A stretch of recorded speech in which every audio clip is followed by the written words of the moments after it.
मुसलमान को मुल्ला को राम राम कहते हुए सुना है, और हिंदू को जब गमछा बांध के जमुना के किनारे से निकल रहा होता है तो कहता है मौलाना साहब सलाम वालेकुम। आरएसएस वो बीजेपी के लोग वहां पर खड़े होकर इस बात का ऐलान कर रहे हैं, और यहां पर बैठकर वो लोग आज कहते हैं कि हम इस देश के अंदर हम विकास की राजनीति करना चाहते हैं। ये राजनीति विकास की नहीं हो रही, ये राजनीति नफरत की हो रही है। दोस्तों, भारत की संसद में वो पल जब राज बब्बर का एक ऐसा भाषण हुआ जिसे सुनकर न सिर्फ संसद बल्कि प्रधानमंत्री नरेंद्र मोदी भी चौंक गए थे। क्या था वो ऐसा मुद्दा जिसने सभी को चुप करा दिया? आज हम आपको लेकर चलेंगे उस ऐतिहासिक भाषण के पीछे की कहानी की तरफ, जिससे शायद ही आप भूल पाएंगे। दोस्तों, स्वागत है आपका हमारे चैनल पर, और आज हम बात करने जा रहे हैं एक ऐसे ऐतिहासिक भाषण की जो संसद की दीवारों से बाहर तक गूंजा। ये भाषण था कांग्रेस नेता राज बब्बर का, जो उनके शब्दों में एक ताकत और हकीकत का सम्मिलन था। एक ऐसा भाषण जिसे सुनकर प्रधानमंत्री नरेंद्र मोदी भी हैरान रह गए। ये घटना उस समय की है जब संसद में मोदी सरकार की योजनाओं पर हो रही बहस के बीच राज बब्बर ने संसद में खड़े होकर एक ऐसा सवाल उठाया जो सीधे प्रधानमंत्री के दिल तक पहुंचा। राज बब्बर ने अपने भाषण में मजदूरों, किसानों और गरीबों की मुश्किलों को उजागर किया, साथ ही साथ नफरत की राजनीति पर भी जोर दिया। बहस के दौरान उन्होंने क्या कुछ कहा, आप भी सुनिए। आभार प्रकट करता हूँ,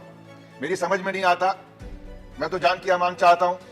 जिस तरह के हालात आज बन गए कि संसद में सर कलम करके किसी के कदमों पर रखते हैं, जो ऐसे लोग हैं जो सर कलम करने की बात करते हैं, और इनके मंत्री जो हैं, उनके विधायक जो हैं, उनके सांसद जो हैं, वो खड़े होकर मंचों पर शोक सभा के नाम पर शोक सभा की बात करते हैं। उसमें संवेदना नजर नहीं आती, बात नजर आती है बंदूकों की, बात नजर आती है गोलियों की, बात नजर आती है, बात कही जाती है लाठियों की, बात कही जाती है रेखाएं खींचने की। मैं उस शहर में पैदा हुआ हूं, और आप मुझे 1 मिनट दे रहे हैं जिस शहर में मैंने मुसलमान को मुल्ला को राम राम कहते हुए सुना है, और हिंदू को जब गमछा बांध के जमुना के किनारे से निकल रहा होता है तो कहता है मौलाना साहब सलाम वालेकुम। मैं उस हसरत का आदमी हूँ, मैंने वो ऊंचाइयां पे चढ़ाई पे चढ़ते हुए उस घर में रहा हूँ, कोयला वाली बस्ती में, जहां पर लोगों को मैंने उस शरणार्थी रहते थे, वो चलने वाले सरदार को कहते थे सत श्री अकाल, मौलाना भी कहता था और वो हिंदू भी कहता था। लेकिन आज हमारे साथी ने उस तरफ से बोला सिखों की बात करते हैं। मैं सिखों की बात या मुसलमानों की या हिंदुओं की बात करने के लिए आया हूं। मैं एक उस बेटे की बात करने के लिए आया हूं, मैं उस माँ के उस बेटे के लिए बात करने के लिए आया हूं, मैं उस पति की बात कहने के लिए आया हूं, मैं उस बाप की बात कहने के लिए आया हूं जिसका 25 तारीख को कत्ल हुआ है, जिसकी हत्या हुई,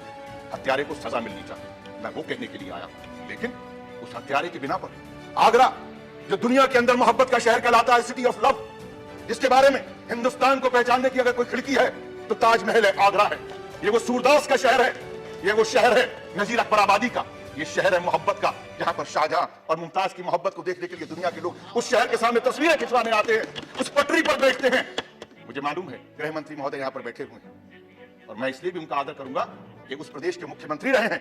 उन्होंने मोहब्बत की बात को, वहां पर चाहे कुछ भी रहा हो पार्टी का, लेकिन उन्होंने मोहब्बत के साथ में वहां के लोगों का दिल जीतने का कोशिश किया है। मैं शुक्रिया अदा करता हूं कि जब वो मुख्यमंत्री थे तो अगर वहां पर किसी एक व्यक्ति की अगर वहां पर हत्या हुई थी, मैं वहां पर हत्या वाली जगह पर खड़े होकर मैंने इनको फोन किया था, मुख्यमंत्री ने मेरा फोन उठाया था और उस हत्यारे को सजा देने के लिए उन्होंने वादा किया था, जबकि इन्हीं की पार्टी का एक सभासद था। मैं इसलिए इस बात को कहना चाहता हूं, आज मैं फिर आपसे गुहार करने के लिए आया हूं।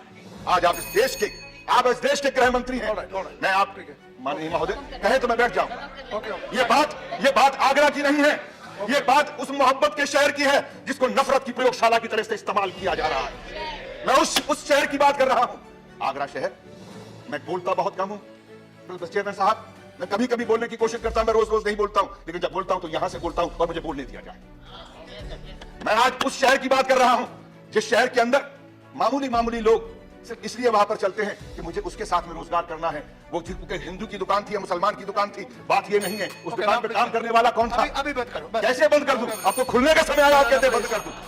ये दुकान नहीं है, ये इंसानियत की उस चौखट को ताला लगाने की कोशिश की जा रही है। वो आरएसएस, वो बीजेपी के लोग वहां पर खड़े होकर इस बात का ऐलान कर रहे हैं, और यहां पर बैठकर वो लोग आज कहते हैं कि हम इस देश के अंदर हम विकास की राजनीति करना चाहते हैं। ये राजनीति विकास की नहीं हो रही, ये राजनीति नफरत की हो रही है, और नफरत को पालने वाले वो लोग जिन लोगों को 2 बार से अगर सांसद बने हैं और मंत्री बने हैं, बिल्कुल सही कहा हमारे साथी ने, वो डिग्री क्या है मुझे नहीं मालूम, वो कहां पढ़े हैं ये भी नहीं मालूम, लेकिन जो जबान वो बोल रहे हैं वो एक अनपढ़ से भी गई गुजरी जबान है, वो इंसान की जबान नहीं बल्कि ऐसे शख्स की जबान है।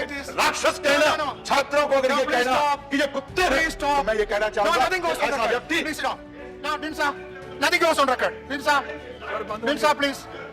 Sit down. Dinsa, please. Dinsa, please. No, you did not give a name, and I gave you 1 minute and you are exploiting me. बोलिए. ये बंद करेंगे तो ही. This Raj Babar is not good. You did not. This is taking the house for a ride. You did not give a name. I allowed one.